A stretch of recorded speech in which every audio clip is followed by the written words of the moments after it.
Megastar చిరంజీవిని AP ప్రభుత్వం ఆంధ్రప్రదేశ్కు బ్రాండ్ అంబాసిడర్గా నియమించే ప్రయత్నాలు చేస్తుంది. ఆ విధంగా చర్చలు జరుగుతున్నాయనేది పెద్ద ఎత్తున ప్రచారం జరుగుతుంది సోషల్ మీడియాలో. యాక్చువల్గా కొన్ని కీలక వర్గాలు కూడా దాన్ని ధృవీకరిస్తున్నాయి. కొన్ని దఫాలుగా చర్చలు జరిగాయి. చిరంజీవి ఒపీనియన్ కోసం ఎదురు చూస్తుంది ఏపీ ప్రభుత్వం. ఆయన ఒప్పుకుంటే కనుక ఏపీ బ్రాండ్ అంబాసిడర్గా ఆయన నియమించడానికి అంతా సిద్ధమైపోయినట్టుగానే కనిపిస్తుంది. చిరంజీవికి ఉన్న ఇమేజ్ అందరికీ తెలిసిందే. సీనియర్ ఎన్టీఆర్ తర్వాత ఆ స్థాయిలో టోటల్గా ఆయనకున్న పాపులారిటీ కావచ్చు, అభిమానులు కావచ్చు, ఆ స్థాయి చాలా పెద్దది. అఫ్కోర్స్ రాజకీయాల్లో రాంగ్ టైంలో వచ్చి అప్పట్లో ఆయన దెబ్బతిన్న విషయం తెలిసింది. తర్వాత రాజకీయాల నుంచి దూరంగా వెళ్ళిపోయారు కాంగ్రెస్లో మెర్జ్ అయిన తర్వాత ఆయన ప్రజారాజ్యం పార్టీని.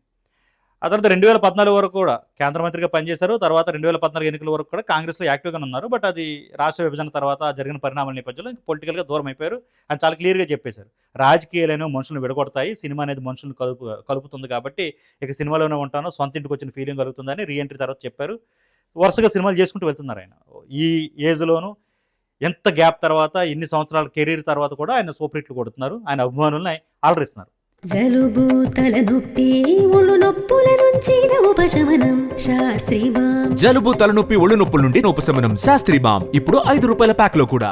ఇప్పుడు ఆయన మళ్ళీ రాజకీయంగా దింపే ప్రయత్నాలు జరుగుతున్నాయంటూ ప్రచారం జరిగినప్పటికీ రాజకీయంగా ఆయనకు అలాంటి ఉద్దేశాలు లేవు కాబట్టి బ్రాండ్ అంబాసిడర్గా ఏపీకి నియమించినట్లయితే ప్రభుత్వం తరఫున అప్పట్లో గుజరాత్కి అమితాబ్ బచ్చన్ని బ్రాండ్ అంబాసిడర్గా నియమించారు. అది చాలా హెల్ప్ అయింది. అక్కడ టూరిజం పరంగా కావచ్చు, డెవలప్మెంట్ పరంగా కావచ్చు, ఇన్వెస్టర్స్ని అట్రాక్ట్ చేయడానికి అక్కడ ఉన్నటువంటి యూత్ని ముఖ్యంగా ఆ ప్రభుత్వం వైపు ఆకర్షించేలాగా పనులు జరగడానికి చాలా ఉపయోగపడింది అది. సో అదే దిశగా అప్పట్లో ఆ స్థాయి ఇమేజ్ అందుకున్నారు చిరంజీవి గారు, రజనీకాంత్ గారు, అమితాబ్ బచ్చన్ వీళ్ళందరూ ఒక స్థాయి హీరోలు, లెజెండ్స్ కాబట్టి ఇప్పుడు చిరంజీవిని ఏపీ ప్రభుత్వానికి బ్రాండ్ అంబాసిడర్గా పెట్టినట్లయితే అది చాలా ప్రభుత్వానికి హెల్ప్ అవుతుంది. అలాగే ఏపీ టూరిజం కావచ్చు, ఎందుకంటే అమరావతి ఇలాంటి చాలా డెవలప్మెంట్ యాక్టివిటీస్ జరుగుతున్నాయి. అటు వైజాగ్లో కావచ్చు, రాయలసీమకు సంబంధించినటువంటి పనులు కావచ్చు, ఇలాంటి అన్ని డెవలప్మెంట్ యాక్టివిటీస్ దేని తలకెత్తుకుంది కాబట్టి ఏపీ ప్రభుత్వానికి ఒక బ్రాండ్ అంబాసిడర్ కావాలి. అది చిరంజీవి అయితే బెటర్, అన్ని పార్టీలకి ఆమోదయోగ్యంగా ఉంటుంది ప్రస్తుతానికని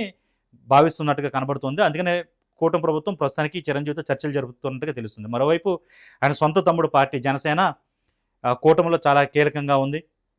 కందుల దుర్గేష్ అదే పార్టీకి సంబంధించిన వ్యక్తి సినిమాటోగ్రఫీ మంత్రిగా ఉన్నారు. పైపెచ్చు చాలా కీలకమైనటువంటి టూరిజం మంత్రిగా ఉన్నారు. సో ఆయన ద్వారా కావచ్చు, పవన్ కళ్యాణ్ ద్వారా కావచ్చు, ఇది చాలా ఈజీ అయిన ఇష్యూ చిరంజీవిని రీచ్ అవ్వడం అనేది. సో ఆయన వచ్చినట్లయితే కనుక ఖచ్చితంగా పార్టీకి, జనసేనకి, అటు ప్రభుత్వానికి, కూటమి ప్రభుత్వానికి హెల్ప్ అవుతుంది, అండగా ఉన్నట్టుగా ఉంటుంది ప్రభుత్వం వరకు. మరోవైపు అభిమానులు కావచ్చు, ఆయన అభిమానులు కావచ్చు, జన సైనికులు కావచ్చు, అటు యూత్, ఏపీలో ఉన్న యూత్ కావచ్చు, 2 తరాల ప్రేక్షకులు కావచ్చు, వీళ్ళందరూ కూడా ప్రభుత్వం పట్ల ఒక సానుకూల దృక్పథంతో ఉండే ఛాన్సెస్ ఉందని భావిస్తున్నట్టుగా కనబడుతుంది కూటమి. అందుకనే ఆ దిశగా ప్రభుత్వ ప్రతినిధులు చిరంజీవితో చర్చలు జరిపినట్టుగా తెలుస్తుంది. చిరంజీవి దానిపై ఇంకా ఆలోచనలు ఉన్నారు, ఫైనల్ నిర్ణయం తీసుకోలేదు. ఒకవేళ ఆ నిర్ణయం తీసుకుంటే మాత్రం ఇది ఒక పెద్ద ఇష్యూగానే మారే ఛాన్స్ కనబడుతుంది. బట్ పొలిటికల్గా మాత్రం ఆయన ఏ పార్టీ తరఫున మళ్ళీ ఎన్నికల్లోకి వచ్చే ఛాన్సెస్ అయితే ఎక్కడ కనిపించట్లేదు. ఆ మధ్యలో బీజేపీ కావచ్చు, లేదా వేరే పార్టీలు కావచ్చు, రాజ్యసభ ఇస్తాయి ఆయనకి, మళ్ళీ ఎంపీగా పంపిస్తాయి, ఏమో కీలకమైన బాధ్యత అప్పచెప్తారంటూ ప్రచారం జరిగింది. కానీ ఆయన సినిమా రంగానికే పరిమితం అయిపోయారు పూర్తిగా సినిమా రంగంలో. అంటే తన కెరీర్లో మెయిన్ హీరోగా ఉన్నప్పుడు చేయలేని క్యారెక్టర్లు, తను ఏదైతే అప్పుడు చేయాలనుకున్న వదిలేసిన క్యారెక్టర్లు కొన్ని ఉంటాయో అలాంటి క్యారెక్టర్లు చేసుకుంటూ వస్తున్నారన్నమాట. ఫర్ ఎగ్జాంపుల్ అన్నిటికంటే బెస్ట్ మనం చూడొచ్చు, గాడ్ ఫాదర్లో నడు వయస్కుడు పాత్ర, తెల్ల జుట్టుతో కనిపించారు, డ్యూయెట్లు ఏమి లేకుండా, హీరోయిన్ లేకుండా కనిపించారు. సో ఇలాంటి ప్రయోగాలు చేయాలనే ఉద్దేశంలో ఆ దశలో ఉన్నారు. సో ఆయన సినిమాలు వదిలైతే బయటకు రారు. బట్ ప్రభుత్వానికి బ్రాండ్ అంబాసిడర్గా ఉండడం అనేది పెద్ద పొలిటికల్గా యాంగిల్లో వెళ్ళదు, అది ప్రభుత్వానికి డెవలప్మెంట్ యాంగిల్లో వెళుతుంది. కాబట్టి ఆ దిశగా ఆయన నిర్ణయం తీసుకునే ఛాన్సెస్ ఎక్కువగా ఉన్నాయి. బట్ ఆయన ఫైనల్ డెసిషన్ కోసం ప్రభుత్వం ఎదురు చూస్తుందని మనకున్న సమాచారం.